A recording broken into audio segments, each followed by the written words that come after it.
Imam Sahib, Honorable Minister for National Food Security and Research, to give his reply. Ji, Honorable Chairman, आपका शुक्रिया जी। आज मुझे खुशी हुई है कि हमारी कौमी असेंबली में national food security and research जो टाइटल है हमारी मिनिस्ट्री का, एक full fledge debate national food security research के साथ साथ जो हमारा लार्जर इशू है एग्रीकल्चर, उस पे भी आज सर हासिल बहस की है और मैं उसको बहुत ज़्यादा वेलकम करता हूँ। जैसे कहा हमारे साथियों ने, हमारे ऑनरेबल मेंबर्स ने, कि ज़राअत ही पाकिस्तान की मईशत की बुनियाद है और इसमें कोई शक ही नहीं। ये बुनियादी ही हमारी सोशल, पॉलिटिकल और इकोनॉमिक बेस है। और हमारा जो टोटल एरिया है पाकिस्तान का वो तकरीबन 79 मिलियन हेक्टेयर्स है, जिसमें से रफली 24 मिलियन हेक्टेयर्स अंडर कल्टीवेशन है। आज हमारे जो क्रॉप सेक्टर है ज़राअत का, order in the house please. Please minister साहब को बात करने दें, रिप्लाई देने दें काइंडली। भाई साहब जी, जो हमारा क्रॉप सेक्टर है जिसमें हमारे 5 मेजर क्रॉप्स हैं, वो तकरीबन हमारे 80% एरिया जो है उस पर 5 हमारे मेजर क्रॉप्स, गंदम, कॉटन, धान, शुगरकेन और मकई। ये बात फूड सिक्योरिटी की यहाँ बार बार की जा रही थी। काफ़ी हद तक हम फूड सिक्योर तो हैं, 100% शायद नहीं है, पर 90 to 95% हम फूड सिक्योर हैं।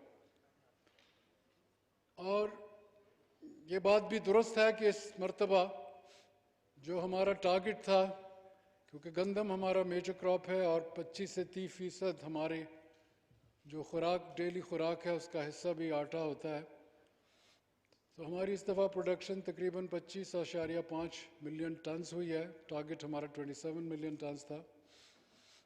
पंजाब की 19.4 मिलियन टन्स हुई, सिंध की 3.9 मिलियन टन्स, केपी की 1.35 टारगेट था, फाइनल एस्टिमेट तो नहीं आया, मेरा अपना असेसमेंट है कि 0.9 मिलियन टन्स हुई है, और बलूचिस्तान की भी तकरीबन 0.9 मिलियन टन्स जो प्रोक्योरमेंट की गई। और वो अल्लाहु अकबर, अल्लाहु अकबर, अल्लाहु अकबर, अल्लाहु अकबर। अशहदु अन ला इलाहा इल्लल्लाह,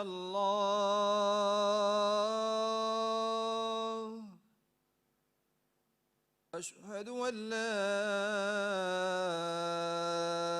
इलाहा इल्लल्लाह,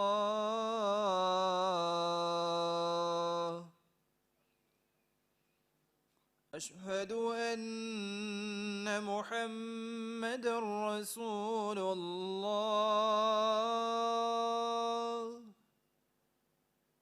अशहदु अन्न मुहम्मदर रसूलुल्लाह।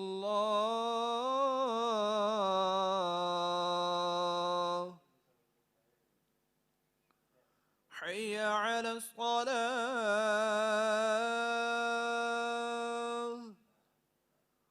हय्य अला अस्सलाह,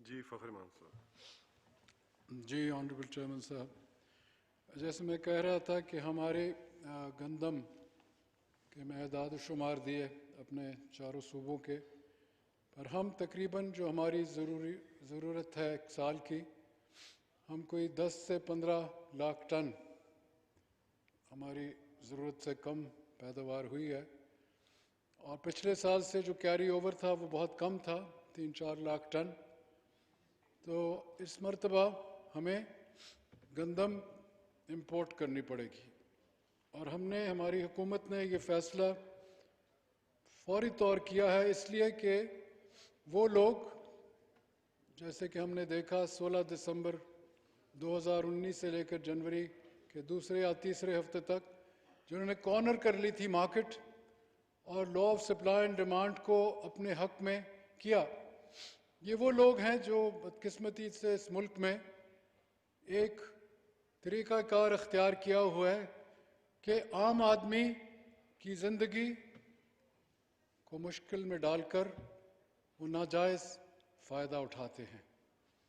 और यही वजह है कि और ये वो लोग हैं जो ना डॉक्यूमेंट होना चाहते हैं, ना वो फेयर टैक्सेशन में बिलीव करते हैं, और वही जो है एक नाहमवारी जो हमारी सोसाइटी में ज़्यादा पाई जाती है वो ऐसी सोच की बिना पर है।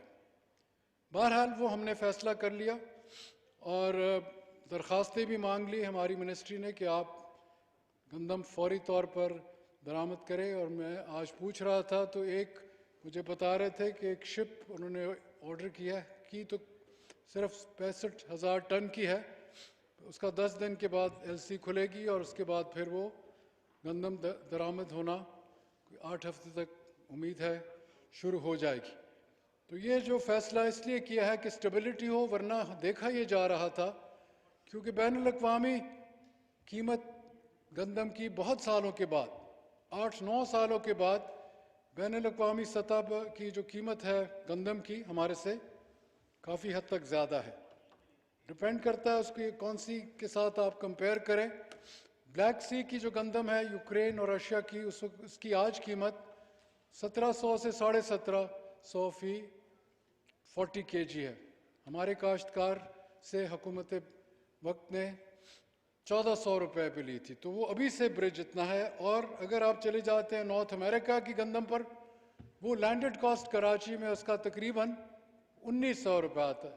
तो इसलिए वो लोग जो इस चीज़ को देखते हुए, और ये कैफियत थी मार्च से शुरू हो गई, वो ये देख रहे थे तो उन्होंने ये पहले से ये जहन बना लिया था कि जैसे भी हो हमें गंदम की ख़रीदारी करना चाहिए, और उन्होंने की। इसके बावजूद कुछ मेहनत भी की और कुछ वैसे भी एडमिनिस्ट्रेटिव कुछ इस्तेमाल किए तरीक़ाकार, और पंजाब ने तो अपना तकरीबन टारगेट पूरा कर लिया, पास्को नहीं कर सकी, और सिंध ने भी पूरा तकरीबन कर लिया। उनका टारगेट था 1.4 मिलियन, 1.25 कर लिया। पंजाब का 4.5 था, 4.1 हुआ। पास्को का तकरीबन 1.2 हुआ, टारगेट 1.8 था। केपी और बलूचिस्तान ने भी तकरीबन कर लिया, उसका 1 मिलियन टन था, 0.8 मिलियन कर लिया। केपी नहीं कर सकी, वो अमूमन पंजाब से ही ख़रीदारी करते हैं। और अब ये पास्को से भी हमारे साथ उनकी होगी ट्रांजैक्शन, और उम्मीद करते हैं कि पंजाब गवर्नमेंट या पंजाब की मार्केट से भी वो लेंगे। बहरहाल ये था हमारी गंदम का जो मसला। पर गंदम की जो मैं बात असल करना चाहता हूँ, जो हमारे हर साथी समझता है मेरे जितना या ज़्यादा, कि बुनियाद हर क्रॉप की उसकी सीड की टेक्नोलॉजी की है, और सीड की टेक्नोलॉजी का ताल्लुक साइंस और टेक्नोलॉजी से है।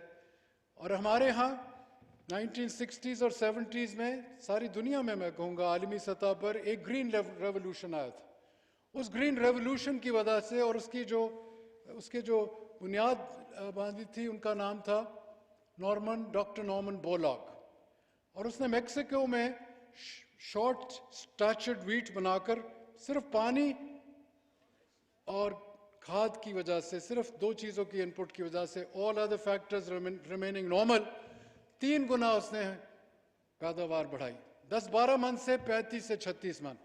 वही टेक्नोलॉजी, उसको हम सस्टेन करते हुए सारी दुनिया में आज तक लेकर आए हैं। पर बदकिस्मती हमारी ये है कि उसके बाद हमने कोई पैराडाइम शिफ्ट नहीं किया। ठीक है, हम 27 से 32 मन पर एकड़ एवरेज पे जा रहे हैं, पर हमें 36 से 40 मन एवरेज पे आना चाहिए। अगर हम आ जाते हैं तो कम से कम हमारा 50 से 60 लाख एकड़ जो होगा वो डाइवर्ट हो जाएगा टू हाई वैल्यू क्रॉप्स, और वही मुल्क दुनिया पे छा गए हैं ज़राअत में जो हाई वैल्यू क्रॉप्स की तरफ आए हैं। हम लो वैल्यू क्रॉप्स की तरफ जा रहे हैं 70-72 साल से, और सीड टेक्नोलॉजी उसकी बुनियाद है। मेरे एक साथी ने यहाँ कहा, कॉटन की बात की उन्होंने। कॉटन की जो टेक्नोलॉजी थी सिर्फ एक मुल्क के पास थी, नॉर्थ अमेरिका के पास, और वो खरीदनी पड़ती थी, उसके लिए ट्रांजैक्शन करना पड़ता था। ऑस्ट्रेलिया ने किया, इंडिया ने किया, चाइना ने किया, टर्की ने किया, सेंट्रल एशिया ने किया, सब ने किया सिवाय हमारे। जैसे उन्होंने कहा कि हम कोई जेब में डालकर ले आए थे, 1-to-1 उस वैरायटी का नाम था, बॉल गार्ड 1 थी, अब बॉल गार्ड 2, 3, 4, 4 किस्म की बॉल गार्ड्स उसके बाद आ चुकी हैं जो फील्ड में आलमी सतह पर चल रही हैं। उनकी जो पैदावार है हमारे से 2.5-3 गुना ज़्यादा हो रही है। ये है बुनियाद। हम उस पर यह फैसला नहीं कर पाए क्योंकि हमने 2 कवानीन नहीं बनाए थे, ना हमने सीड एक्ट बनाया था, ना हमने ब्रीडर्स एक्ट बनाया था। वो बन चुके हैं 2-3 साल पहले, पर उसका एक की अभी तक रूल्स जो हैं वो फाइनलाइज ही नहीं हुए। ये कोताही रही है पाकिस्तान में कि हमारी पॉलिसी मेकर्स ने इस किस्म की चीज़ की तरफ सही मानों में तवज्जो नहीं दी। आज मेरा ख्याल में हम आहिस्ता आहिस्ता इसके ऊपर देंगे। इस पे मोजज़ा नहीं हो सकता कि हम यहाँ से बटन दबाएं और कल बीच पे निकल आएगा दूसरी साइड से, नहीं। इसका 2, 3, 4, 5 साल का ये एक सिस्टमैटिकली होता है और उसके तहत अडेप्ट किया जाता है। और कॉटन सबसे सेंसिटिव क्रॉप है इनमें से।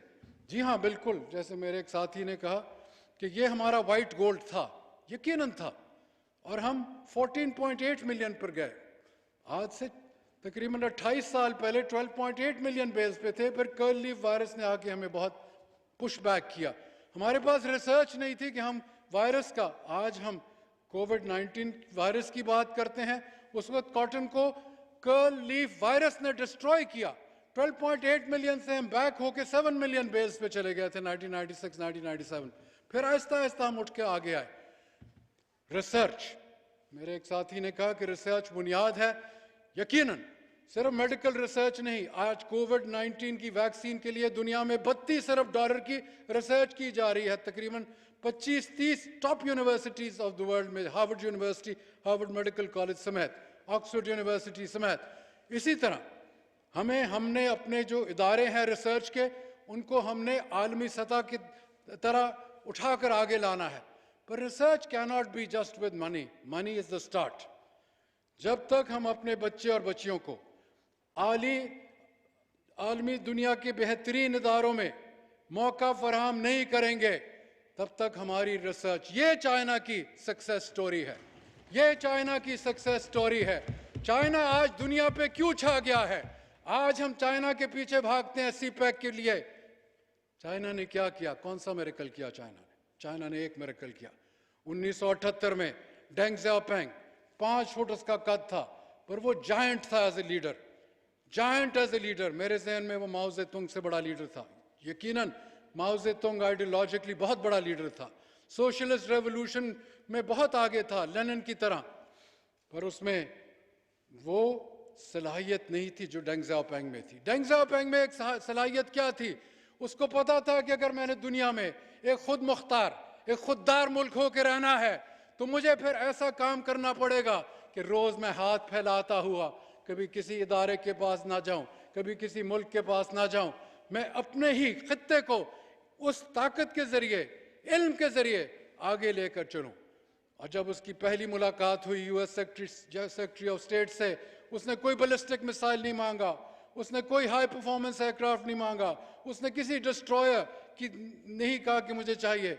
उसने कहा sir, my one first demand is you admit 20,000 of my most bright students into your top universities. वो दिन गया और आज आया, तकरीबन 2 million Chinese students, 2 million Chinese students have been to the top American universities. आज जनाब जब चाइना सुपर पावर बन चुका है दुनिया का, सेकंड सुपर पावर है, अमेरिका अभी भी नंबर 1 है, $23 trillion, चाइना $14 trillion, और कहाँ खड़ा है चाइना? चाइना के आज 2,66,000 स्टूडेंट अमेरिकन यूनिवर्सिटीज में आज दाखिल हैं आज, जबकि आप देखते हैं कि ट्रंप उनके बारे में क्या गुफ्तगू करता है। अमेरिका के लोग किसनर ने किताब लिखी है रिसेंटली, और उसने कहा है कि the new world order, the latest economist कहती है द न्यू वर्ल्ड डिसऑर्डर, क्योंकि कोविड ने दुनिया के डिसऑर्डर कर दिया है। मेरे यहाँ भाई, तो छोटे भाई मैं कहूँगा हमाद साहब, इनके वालिद मेरे दोस्त थे, ये आज पाकिस्तान के एक इवॉल्विंग ऑर्डर को देख रहे हैं। ना मैं उसको गुड ऑर्डर कहूँगा, ना मैं उसको डिसऑर्डर कहूँगा, ये पाकिस्तान का इकोनॉमी का चैलेंज है। और जैसे हमारे लीडर साहब इमरान खान साहब ने कहा था कि पाकिस्तान 2 तरीके से तरक्की आज कर सकता है, number 1 construction industry, number 2 agriculture. मैं कहूँगा number 1 is agriculture sector, number 1 is agriculture sector. और यही हमारे पास एक रास्ता है, क्योंकि ज़मीन भी हमारी है, पानी भी हमारा है।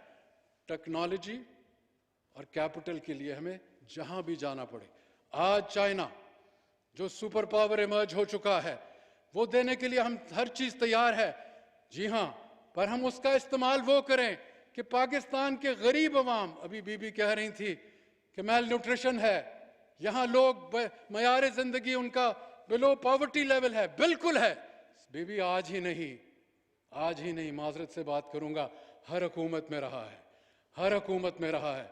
ठीक है, कभी 2% ऊपर होता है, कभी 2%, और क्यों? There is elite capture of power, there is elite capture of power. उस एलीटिज्म को आहिस्ता आहिस्ता आप करेंगे। अगर हम रेवोल्यूशनरी होते माओ ज़ेडुंग की तरह तो आप दो महीने में कर लेते, पर नहीं।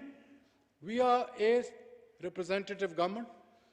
हमारा 73 का आइन कहता है कि हमारे पास इस्टेब्लिश्ड ऑर्डर है, हमारे पास वो इंस्टीट्यूशंस हैं जो बैलेंस ऑफ पावर करती हैं। आज उनके जरिए इसी फोरम के अंदर आप डिबेट्स कराएं, आप इंडस्ट्री के ऊपर डिबेट कराएं, आप हम ट्रेड में कहाँ खड़े हैं? 2013 में हम $23 अरब पे थे, आज हम 22 या 23 में हैं। 6 साल में हम आगे जा ही नहीं सके। क्यों नहीं जा सके? उस पर आप डिबेट करें। यहाँ क्या वजूहात है कि हमने वो ना रॉ मटेरियल्स पैदा किए, ना हमने यहाँ टेक्नोलॉजी। क्या किया था डेंग ज़ियाओपिंग ने कहा कि मैं हर आदमी जो आता है, और इन्वेस्टमेंट किसने की थी चाइना में? जो चाइनीज कैलिफोर्निया में थे, जो चाइनीज हवाई में थे, जो चाइनीज हांगकांग में थे, जो चाइनीज मकाओ में थे, जो चाइनीज ताइवान में थे, जो चाइनीज मलेशिया में थे, जो चाइनीज सिंगापुर में थे, जो चाइनीज इंडोनेशिया में थे। मेगा रिच चाइनीज, वो अपने घरों को वापस गए, 2nd 3rd जनरेशन थे, कैपिटल टेक्नोलॉजी लेकर गए और चाइना को दुनिया की बड़ी फैक्ट्री बना दिया। वक्त लगा, 7-8 साल लगे, पर इतनी तेजी से वो गए। 10 to 13% उन्होंने ग्रोथ रेट की चाइना ने 1978 से लेकर 1983 तक। हमारी growth rate 2.7% in agriculture, not even 1% in total GDP। मवाजना खैर वी कांट कंपेयर, आप पिछले 10 साल कंपेयर कर लें। On the average 3% growth rate, agricultural growth rate between 2.5 and 3%, China 10 to 13% growth rate. फर्क क्या था सर? एक फर्क था बस। आप डेंग ज़ियाओपिंग के बारे में कभी किसी को उंगली उठाकर नहीं देखेंगे कि इसकी जो तरीका जिंदगी है उसमें कोई तब्दीली हुई हो। ये फर्क था। ली कुआन यू जिसने छोटा सा 30 लाख का एक छोटा सा शहर, जिसको एक हब पावर बना दिया, financial centre of south east Asia. उससे किसी ने पूछा कि तुम तो गुर्बत में मुब्तला थे, तुम्हारे पास तो पीने का पानी नहीं था। उसने कहा, The day I became president of Singapore, I had two choices. One was to make Singapore as rich as America. The other one was to make Lee Kuan Yew one of the 10 richest men in the world. I opted to make my country as rich as America. आज Singapore 5 million का है, per capita economy America की बराबर है। और कितने साल लगे? 1965 में वो आजाद हुआ। हम कब आजाद हुए? 1947 में। आज वो वक्त आ गया है मेरे भाइयों, मेरे साथियों, मेरी बहनों, आज वो वक्त आ गया है कि पाकिस्तान के लिए सबसे बड़ा चैलेंज है कोविड-19। मेरे जो साथी बलूचिस्तान से, सिंध से, खैबर पख्तूनख्वा से, हमारे पंजाब के, ये जो लोकस की आपने बात की, इसके ऊपर मेरी पूरी बहुत तफसील है। ठीक है, मैं समझता हूं कि शायद क्योंकि अभी हम कह नहीं सकते, तस्दीक शुदा बात नहीं, पर असेसमेंट्स की बात है कि हॉर्न ऑफ अफ्रीका से अगर ये चलता है, इसका वहां साइज कभी इतना बड़ा नहीं हुआ जितना अब है। वहां इसने सोमालिया में 5 लाख एकड़ डिस्ट्रॉय किया है, क्रॉप्स। नंबर 2, एएफपी की रिपोर्ट थी कि वो जो साइज स्वाम का था वो मॉस्को सिटी जितना बड़ा था। आप खुद सोचे कितना बड़ा होगा। मैं तो अल्लाह ताला से दुआ करता हूं कि ये वबा हमारी तरफ उस साइज में ना आए, पर तैयारी हम कर रहे हैं। प्राइम मिनिस्टर इमरान खान साहब ने 31 जनवरी को यह फैसला किया था कि इसके खिलाफ एक नेशनल इमरजेंसी होगी। उन्होंने तैनात किया था नेशनल डिजास्टर मैनेजमेंट अथॉरिटी को, 1 अरब रुपया दिया गया। उसके तहत जहाज, अभी मेरे साथ ही कह रहे थे जहाजों की बात है, जी हाँ, उन्होंने एक जहाज ऑन रेंट लिया है, 11 और जहाज ले रहे हैं, 5 ऑन रेंट, 6 खरीद रहे हैं। उसके अलावा माइक्रॉन, ये माइक्रॉन स्प्रेस कहलाते हैं, ये सिर्फ एक कंपनी बरतानिया में बनाती है। हमारे पास 20 आ चुके हैं बजरिया एफएओ DFID। हमारी अपनी गवर्नमेंट ने 87 फरवरी में इसको किया था, कोविड की वजह से सिंगल सप्लायर दुनिया में, क्योंकि पहले आया ही नहीं है इतने साल से। वो हम कोशिश पूरी कर रहे हैं। और ये जो साल अब आने वाला है, 25 अरब रुपया रखा गया है। अभी तक 14 अरब फेडरल गवर्नमेंट के तरफ से, 14 अरब, 11 अरब रखा है सूबों के हिस्से के लिए। और अभी हमारी बातचीत चल रही है सूबों के साथ। अगर सूबों ने कहा तो मेरा ख्याल में हमारी हुकूमत में इतनी वुसअत है, इतनी दूरअंदेशी है कि पाकिस्तान की आवाम के लिए, चाहे वो किसी खित्ते के भी हो, इंशाल्लाह हुकूमत वक्त उसको भी ब्रिज करने की पूरी कोशिश करेगी। आज वो वक्त आ गया है और इसके लिए एक सेंटर बन चुका है। 2 जून को national locus control centre NLCC, उसमें बतौर वजीर मैं जाता हूं। वहां कोऑर्डिनेशन करते हैं engineering chief of the Pakistan army और फिर NDMA के जनरल और हमारे जो सेक्रेटरीज टू गवर्नमेंट है, जिन जिन की जरूरत होती है उनको हम बुलाते हैं वहाँ। वो 24 आवर्स अब वो काम करता है, मॉनिटरिंग हो रही है। पर जैसे मैंने कहा, पिछले साल, चंद महीने पहले और अब भी, आज भी लोकस्ट बलूचिस्तान के तो मेरा ख्याल है हर जिले में है। इन्होंने तकरीबन मेरे ख्याल में 30-40 हज़ार एकड़ हेलीकॉप्टर्स के जरिए स्प्रे किया है। और वो हम देखते हैं कि उसका काफ़ी इफेक्ट है और मुतवातिर स्प्रे हो रहा है पिछले 7-8 दिनों से। एक चीज़ जो FAO के माहिरीन कहते हैं कि जो जहाज़ हैं ये इस्तेमाल होते हैं डेजर्ट एरिया में, नॉन क्रॉप्ड एरिया में। क्रॉप्ड, और उसका जो केमिकल इस्तेमाल होता है वो है मैलाथॉन।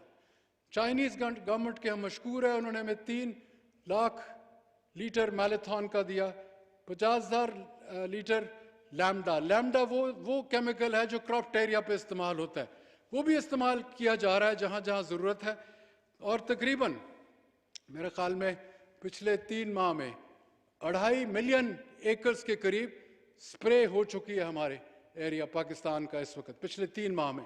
तो ये नहीं है कि ऐसे ही लोग सो रहे हैं, पूरी कोशिश है और बड़े मुतहर्रिक तरीके से। ये ठीक है कि हमारे पास वो इक्विपमेंट नहीं थी, जो कि इसलिए नहीं थी क्योंकि इस्तेमाल कोई नहीं हुई 27 साल। जो पहले जहाज़ थे 20, उसमें से 16 वैसे डिसफंक्शनल हो गए। एक क्रैश कर गया फरवरी में बहावलपुर, और हमारा एक इंजीनियर फौत हो गया उसमें, उनके साथ एक और शख्स थे पायलट, वो 2। उसके अलावा जो हमारे पास 3, एक बीवर था जो कहते हैं सक्खर में इस्तेमाल नहीं हो रहा। आज वो मुझे एनडीएमए वाले, हमेशा मैं पूछता हूँ आप क्यों नहीं जाते, उन्होंने कहा जहाँ जहाँ वो हमें कहते हैं हम जाते हैं। 5 हेलीकॉप्टर्स पाकिस्तान आर्मी ने तैनात किए थे, वो हर वक्त उनको रीएडजस्ट किया गया और वो स्प्रे के लिए हर वक्त वहाँ इस्तेमाल होते रहते हैं। तो ये कह देना कि जनाब नहीं, फिर हमारा जो ये डिपार्टमेंट था और अब भी है, प्लांट प्रोटेक्शन का, डीपीपी जिसको हम कहते हैं, इसमें हमारे पास सिर्फ 31 माहिरीन है। हमें ज़रूरत है कोई 300 के करीब। अब इसकी हम टोटल रिस्ट्रक्चरिंग कर रहे हैं और हम उम्मीद करते हैं कि अगले 3 साल में हम 300 के करीब इसमें लोग ले आएंगे और एक डायरेक्टर जनरल इसी काम के लिए काम टोटली करेगा और उसके नीचे पूरी एक विंग होगा जो आहिस्ता आहिस्ता महारत की बिना पर हमारे और आपकी प्रोटेक्शन इंशाल्लाह करेगा। तो इसलिए ये वक्त आ गया है कि जितने हमारे ये बुनियादी काम है ज़राअत की, मैं 3 और चीज़ों पे आपकी तवज्जो देना चाहूँगा। फर्टिलाइज़र, हुकूमत पाकिस्तान ने एक पैकेज पास किया 50 अरब रुपए का, 37 अरब रुपए उसके लिए फर्टिलाइज़र के लिए मुख्तस किए गए। हमने ये फैसला किया, हमारी 5 मेरे ख्याल में 10-12 मीटिंग्स हुई, उसमें स्पीकर साहब भी थे, उसमें 5 वज़रा भी थे। हमने हर एक को उसमें इन्वॉल्व कर लिया क्योंकि ज़रूरी पेशा लोग आप और हम तकरीबन 60-70% है। तो हमारा ये कोई एक्सक्लूसिव मसला नहीं है, हमारा ये उसमें अपोजिशन और अक्रॉस द बोर्ड हमारे साथ लोग आते हैं उन मीटिंग्स में। और हमने ये कोशिश की कि वो ट्रांसपेरेंसी हो, ये ना हो कि किसी की जेबों में भी पैसा जाए। वो जो 925 पर बैग डीएपी का है वो हर काश्तकार के घर पहुंचे, ये हमारा मकसद है उस 37 अरब का। क्योंकि हमने पुराने निकाल के देखी, हमने सूबों से पूछा आपने क्या किया, वहाँ तो फिर और कहानियाँ चलती रहीं। तो इसीलिए हमने इसको सोचा कि अगर हम ऐसे ही उसको फेंक देंगे तो हो सकता है कि वही हाल हो जो पहले होता रहा। जिस मकसद के लिए हम काश्तकार को मजबूत करना चाहते हैं वो रास्ते में ही कहीं रुक जाएगा। तो आज उनकी परसों हमारी 3 घंटे मीटिंग्स हुई, चारों सूबों के वहाँ सेक्रेटरी आए हुए थे, उनके मिनिस्टर्स भी थे 2-3 के, और फिर हम उनके अगले हफ्ते 2 और मीटिंग्स कर रहे हैं। हम कोई ऐसा मैकेनिज्म निकालना चाहते हैं, मिसाल के तौर पर 5.4 मिलियन फार्मर्स पंजाब के हैं, उसमें से तकरीबन 3.5 मिलियन फार्मर्स रजिस्टर्ड हैं। तो हमने कहा कि अगर इसका कोई पोर्टल बन जाए जैसे एहसास वालों ने बनाया तो हमारे लिए बहुत आसान हो जाएगा कि उसको हम ऑन द ग्राउंड लेकर जा सके। अगर बाकी 3 सूबों के पास इस किस्म का जामे किस्म का अभी प्रोग्राम नहीं है, वो ज़्यादा डीलर्स के ज़रिए, होलसेलर्स के ज़रिए और लोगों के ज़रिए उनके जो हैं ये मंसूबे चल रहे हैं, वो भी बहुत ज़्यादा रिव्यू कर रहे हैं। हमारी कोशिश ये होगी क्योंकि पहले से ये बहुत ज़्यादा लोगों को पैसा उनके हाथ में जाएगा। और उसके साथ 4 और मंसूबे भी थे कि ट्रैक्टर्स के ऊपर तकरीबन 5% जो ड्यूटी है उसको वेव करके वो FBR सीधा देगा ट्रैक्टर्स को पैसे, वो किसी के ज़रिए नहीं होगा, ये उनको डायरेक्ट रिलीफ मिलेगी। जो हमारे 2 मैन्युफैक्चरर्स हैं, मैसी फर्गसन और फिएट वाले, इसी तरह जो 10% काश्तकार को ज़रूरी लोन्स पे, क्रेडिट पे हम रिलीफ देना चाहते हैं, वो भी बैंक्स को डायरेक्ट जाएगा। तो फिर थोड़ा सा था पेस्टिसाइड के लिए पैसा, वो लिंक अप हम करेंगे विद फर्टिलाइज़र कि उसी मैकेनिज्म के थ्रू जाए। तो ये काश्तकार के लिए हमने फौरी तौर अमल किया था। कोशिश ये कर रहे हैं कि चंद हफ्तों में काश्तकार तक ये जो हमने उसके लिए पैकेज पास करवाया हुकूमत पाकिस्तान से, उस तक इंशाल्लाह पहुँचे और कोशिश पूरी करेंगे कि ये पहुँचेगा। इसके साथ मैं ये कहना चाहता हूँ कि ये जो पिछले साल से हमारे मंसूबे मुख्तलिफ चल रहे थे, सबसे बड़ा मंसूबा वाटर कोर्सेस का था, बारानी इलाकों में डैम्स का था और KP में एक स्पेशल इरिगेशन प्रोजेक्ट था। उनका आगाज़ अभी हुआ है, उसमें कुछ पैसे रिलीज़ हुए, उस रफ्तार से नहीं हुए क्योंकि जैसे आप जानते हैं हुकूमतों में कि जगह जगह उनकी पैसेज होता है, उसकी अप्रूवल होती है। हमने दूसरा रास्ता अख्तियार करना शुरू किया कि जिन वजारतों के साथ हमारा मसला होता है उनको हम पहले ही अपनी मीटिंग्स में बुला लेते हैं। तो उससे हम थोड़ा सा टाइम शॉर्ट करने की कोशिश करेंगे, क्योंकि हम ये समझते हैं कि ज़राअत जो है, हालांकि ज़राअत बहुत स्लो मूविंग होती है। आप आज एक चीज़ काश्त करते हैं 4, 5, 6 महीने, 8 महीने, 9 महीने, और अगर आप बागात की तरफ जाएं तो वो साल साल चलते हैं। स्लो मूविंग है बट ठोस चीज़ है और आपकी अपनी है। ये नहीं कि आपको IMF के पास जाना पड़ेगा, फलां के पास भागना पड़ेगा। और मैं तो एक और जहन से सोचता हूँ कि वो ममालिक, उसमें जैसे ऑस्ट्रेलिया है, जैसे कनाडा है, एक ज़माने में अर्जेंटीना था, एक ज़माने में साउथ अफ्रीका था, कुछ हद तक ब्राज़ील है, ये वो ममालिक है। चाइना तो बहुत आगे चला गया। तो हम ये सोचते हैं कि अगर हम ट्रांसफ़र ऑफ टेक्नोलॉजी चाइना के ज़रिए, उसके लिए हमें 3 चीज़ों की ज़रूरत होगी। हमें अपने रिसर्च इदारों के अंदर वो कैपेसिटी आहिस्ता आहिस्ता पैदा करनी होगी, जैसे चाइना ने अपने रिसर्च इंस्टीट्यूशंस को ग्लोबल लेवल पर लेकर चले गए। और उससे पहले इब्तदाई मराइल में हमें अपनी यूनिवर्सिटीज़ को अपग्रेड करना पड़ेगा। हमारी यूनिवर्सिटीज़ का वो मयार नहीं है जो कि दुनिया में है। और फिर तीसरा कि जो हमारे जितने रिसर्च सेंटर्स हैं, PARC एपेक्स सेंटर है, पर मैं नहीं कह सकता अभी कि उसका मयार अभी किसी इंटरनेशनल स्टैंडर्ड का है। हमें इन चीज़ों को मॉनिटर करना पड़ेगा। एवेल्यूएशन हम करवाएंगे बजरिया FAO।